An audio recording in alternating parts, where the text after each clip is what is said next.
next, we have editing Factual. To present it, we have the finest addition to Saturday morning schedules since the banana splits, the presenter of Saturday Kitchen, James Martin.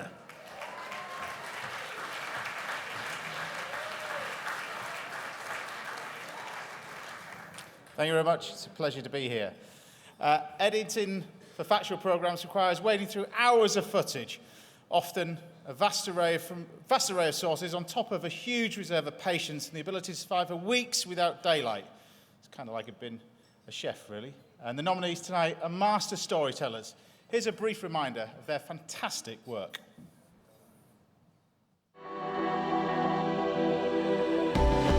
Editing Factual. Sean Mackenzie, Amish, A Secret Life.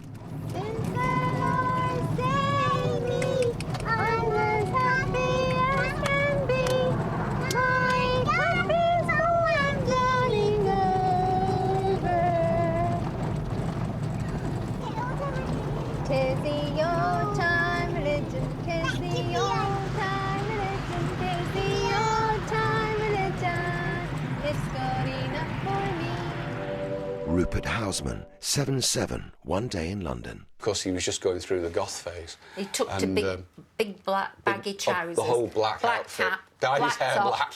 Dyed his hair black. I mean, David was fun. You know, I can't talk about it. You'll have to do it. Mm-hmm. You have to remember David was 22, and we'd spent 22 years guiding him and trying to get him ready for the world. Michael Harrows, The Secret History of Our Streets. The only trouble with this place was when we first moved, it was built on a brewery, and we had a lot of trouble with cockroaches. I used to wake up in the morning with them caked all down my leg. We used to have races with them, us kids, down the passageway. And that's so you could get further. And we'd cook them, watch them pop. It was a big slum, yeah. Peter Christelis, Britain in a Day.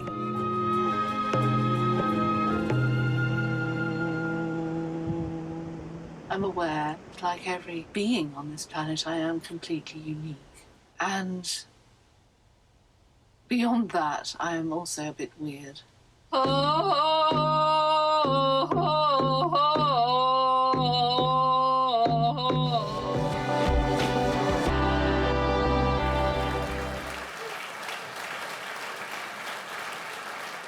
And the BAFTA goes to Sean Mackenzie for Amish, A Secret Life.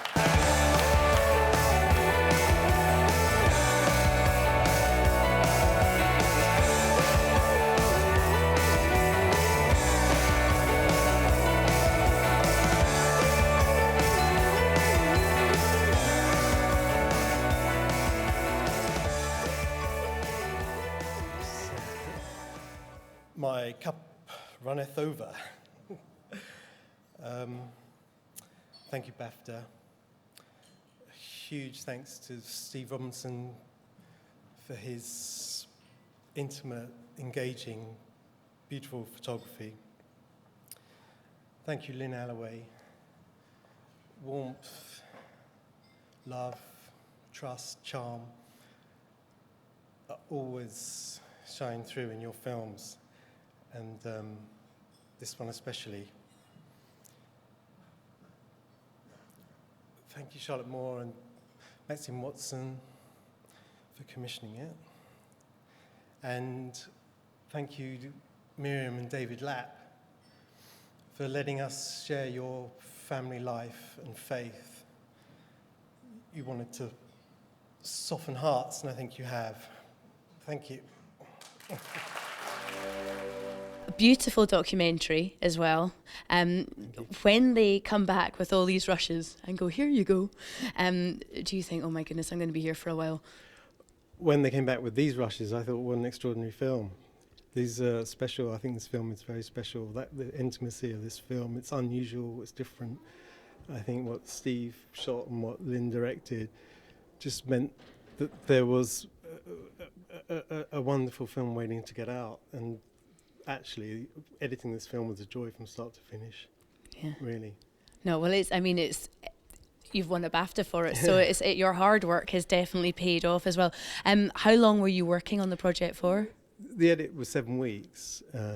Lynn spent 7 months filming the family, 3 lots of filming, but we had 7 weeks in the cutting to produce the film. I must ask you, because there's a lot of people out there who want to become editors, and maybe not necessarily to the level you are, but it is easy for them to start out nowadays, but it's not necessarily easy to become good at it. So what tips have you got for people that just go and buy a laptop but want to get good at it?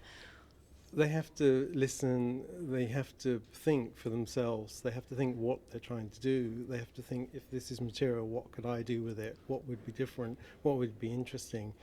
I think the main thing is thinking about what you're doing and trying to think what could I do that's sort of slightly different or interesting. That's what people could try harder, I think, to do when they're starting out. And obviously this is as you said, your second BAFTA. What does this one mean to you? Oh, this means everything. When I got the first one, my children worked harder at school, and I think now they're at university, they'd be working hard now. As a result, sort of, Dad's done well. I think they're trying to match it. Oh, brilliant.